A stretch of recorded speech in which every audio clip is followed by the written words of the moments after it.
सारो ऐं पहिरियों मुस्लिम नबीअ जो सारो ऐं पहिरियों मुस्लिम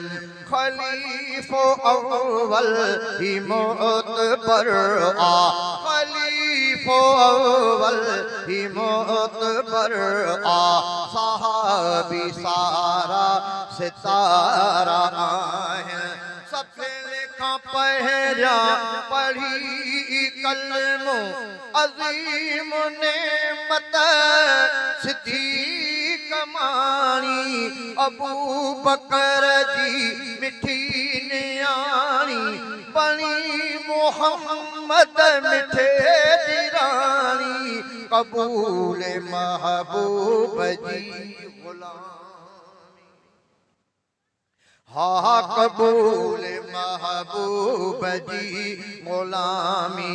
कंबायो दुनिया संदो कुफर आ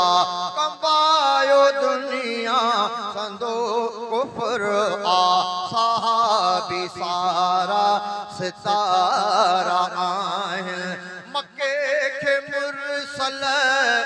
जॾहिं छॾियो अपाणे घर खां नबी लॾियो त रात उन जे सफ़र में बेशक अबू बकर खे पिरियां गॾियो नबी सां हिजरत में साथी बणिजी ओ नबी सां हिजरत में साथी बणिजी अबू बकर गॾु कयो सफ़र आ अबू बकर गॾु कयो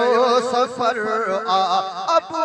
बकर गॾु कयो सफ़र आ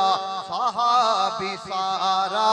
सितारा आहिनि सहाबी सारा सितारा आहिनि नबीअ जे हंध ते सुतो अली आ अलीअ जी क़िस्मत बिठी भली आ ऐं झोल जंहिं में सुतो नबी आ सा झोल सिद्दीक़ जी मिली आ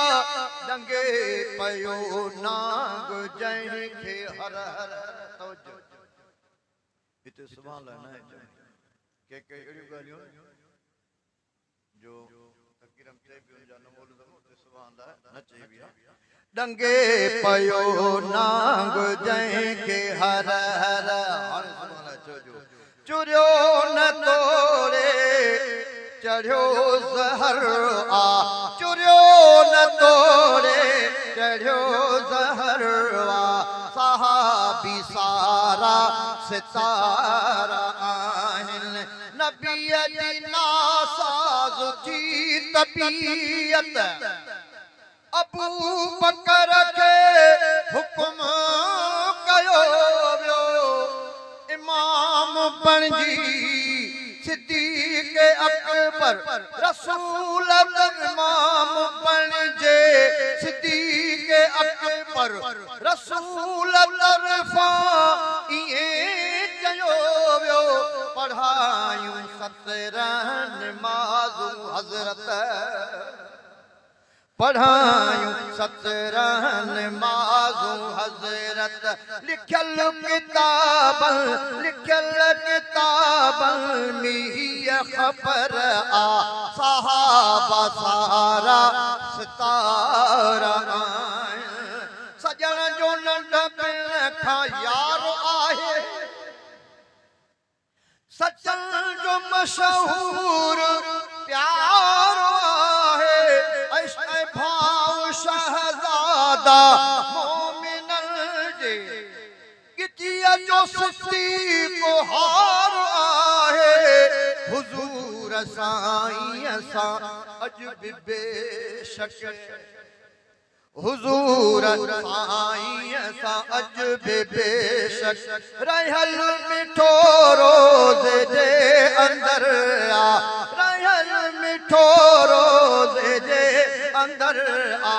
सहाबा सारा सितारा आहिनि इमाम तंजो अबू बकर इमाम तंजो अबू बकर सहाबी सारा सितारा